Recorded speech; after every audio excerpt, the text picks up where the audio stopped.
இன்றும் தமிழகத்தில் அடைமழையானது தீவிரமடைய வாய்ப்பு இருக்கு. எந்தெந்த மாவட்டத்தில் கனமழை அதிகரிக்கும் என்பது குறித்து மிக தெளிவாக நம்ம பார்க்கலாம். நண்பர்களே, நீங்க மறக்காம ஒரு லைக் பண்ணுங்க, சப்ஸ்கிரைப் பண்ணி தொடர்ந்து சப்போர்ட் பண்ணுங்க. துல்லியமான வானிலை அறிக்கையை பெற்றுக்கொள்ளுங்க. இனி வரப்போகிற நாட்கள் கனமழையினுடைய தீவிரம் மிக அதிகமாக இருக்கக்கூடிய நாட்களாக பார்க்கப்படுகிறது. தமிழ்நாடு முழுவதும் பெரும்பாலான மாவட்டங்களில் விட்டு விட்டு பரவலாக கனமழையும், ஒரு சில இடங்களில் கடுமையான தீவிரமான மழை பொழிவும் நிச்சயமாக எதிர்பார்க்க முடியும். பலத்த சூறாவளி காற்றுடன் கூடிய கனமழையும் பெரும்பாலான தமிழ்நாட்டில் இருக்கக்கூடிய அநேக மாவட்டங்களில் தொடர்ந்து பதிவாகும். ஆகவே எந்தெந்த தேதிகளில் நமக்கு மழை இருக்கு, இன்றைக்கு எத்தனை மாவட்டங்கள், நாளைக்கு எத்தனை மாவட்டங்கள், ஜூலை முதல் வாரத்தில் எத்தனை மாவட்டங்கள் என்று சொல்லி தான் நம்ம ஒவ்வொரு நாளும் பார்த்துட்டு இருக்கிறோம். கடைசி வரைக்கும் வானிலை அறிக்கையை கேட்டு பயன்பெறுங்க. நேற்று இரவு நேரத்தில் ஒரு வீடியோ போட்டிருப்போம். எத்தனை பேர் பார்த்தீங்கன்னு தெரில. அதில் மாவட்ட வாரியாக எல்லா மாவட்டத்தினுடைய பட்டியலை போட்டு மழை எங்கெல்லாம் பதிவாகுது அப்படிங்கிற ஒரு தகவல் நம்ம கொடுத்துருந்தோம். பார்க்காதவங்க தயவுசெய்து அதையும் போய் பாருங்கள். உங்கள் மாவட்டத்தில் உங்கள் பகுதிகளில் மழை வந்திருக்கான்னு பார்த்து தெரிந்து கொள்ளுங்கள். அதில் குறிப்பாக ஒரு 15 மாவட்டங்கள் மிக முக்கியமாக நம்ம போட்டிருந்தோம். ஆகவே இன்றைக்கும் அது எந்தெந்த மாவட்டங்கள் அப்படிங்கிறத பார்க்கலாம். நேற்று இரவு நேரங்கள் வானிலை அறிக்கை கேட்காதவங்க போய் அதையும் ஒரு வாட்டி பார்த்துக்கோங்க. அதுலேயும் உங்களுக்கு தெளிவான விளக்கங்கள் நம்ம கொடுத்துருக்கிறோம். சரி, நம்ம இன்றைக்கு மற்றும் நாளைக்கு மழை வாய்ப்புகள் எப்படி இருக்கும் அப்படிங்கிறதையும் நிச்சயமாக நம்ம கேட்கலாம். நம்ம ஒவ்வொரு நாளும் துல்லியமான வானிலை அறிக்கை கொடுத்துட்டு இருக்கிறோம். எந்த நேரத்தில் மழை பெய்யும் முதற்கொண்டு நம்ம சொல்லிட்டு இருக்கோம். ஸ்க்ரீனுக்கு கீழே தெரியக்கூடிய அந்த லைக் பட்டன் யாருமே கிளிக் பண்ணுறதே இல்லை. அதனால் தயவு செஞ்சு எல்லா வீடியோலையும் அந்த லைக் பட்டனை கொஞ்சம் கிளிக் பண்ணி விடுங்க.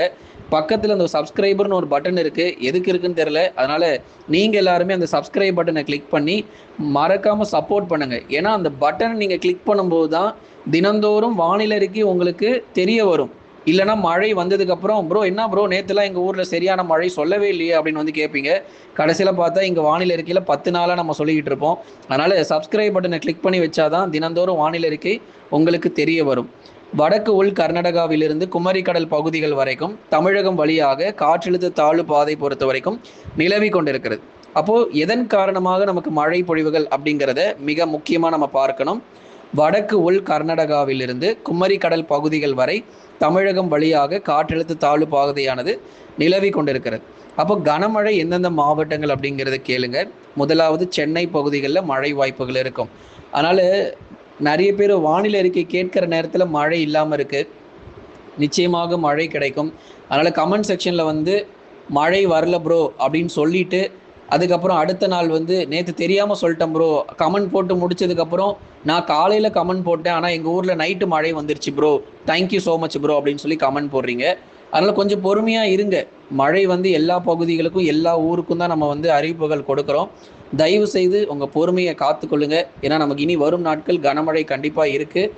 பொறுமையோடு இருங்க. இரவு நேரங்களில் அதிக மழை வாய்ப்புகள் இருக்கும். சென்னை, திருவள்ளூர், காஞ்சிபுரம், செங்கல்பட்டு மாவட்டங்களில் உறுதியான மழை கிடைக்கும்.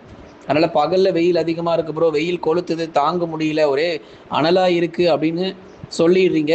அதுக்கப்புறம் திருவள்ளூர் போன்ற மாவட்டங்களில் நள்ளிரவு நேரங்கள் 1 மணிக்கு மழை வந்துச்சு ப்ரோன்னு சொல்லி, அதாவது எப்போது நள்ளிரவில் 1 மணிக்கு மழை வந்துச்சுன்னு சொல்லி கமெண்ட் போட்டிருக்காங்க.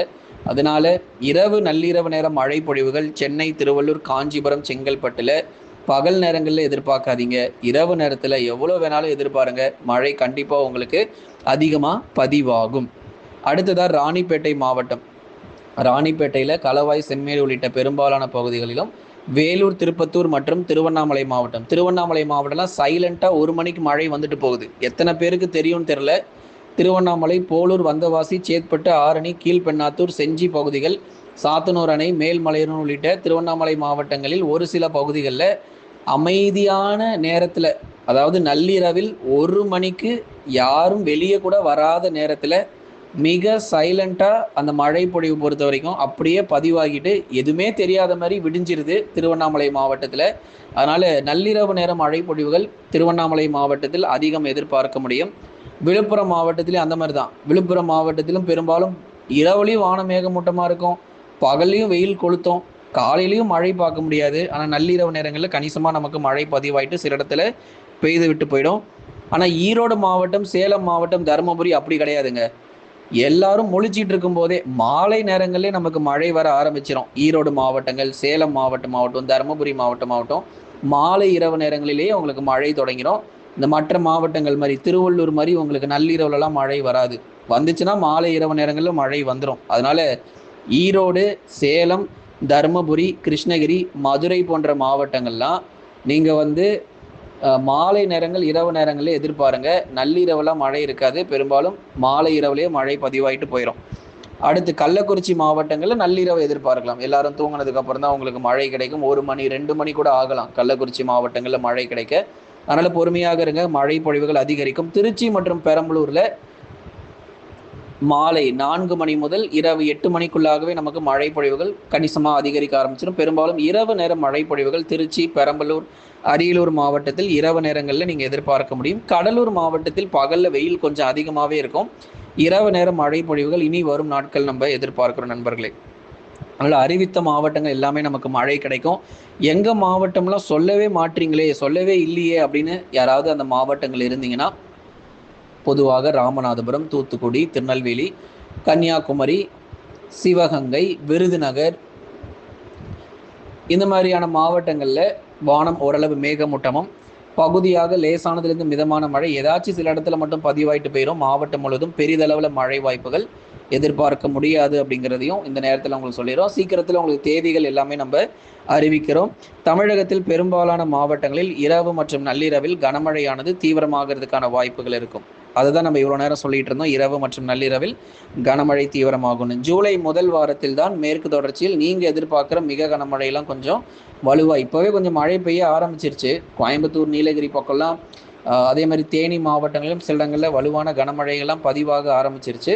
இனிமேல் படிப்படியாக பல மாவட்டங்களிலும் மழை ரொம்ப தீவிரமாக இருக்கும். எதிர்கொள்கிறதுக்கு நீங்கள் தயாராக இருந்துக்கோங்க. மழை தயாராக இருக்குது, எதிர்கொள்கிறதுக்கு நீங்கள் தயாராக இருந்துக்கோங்க.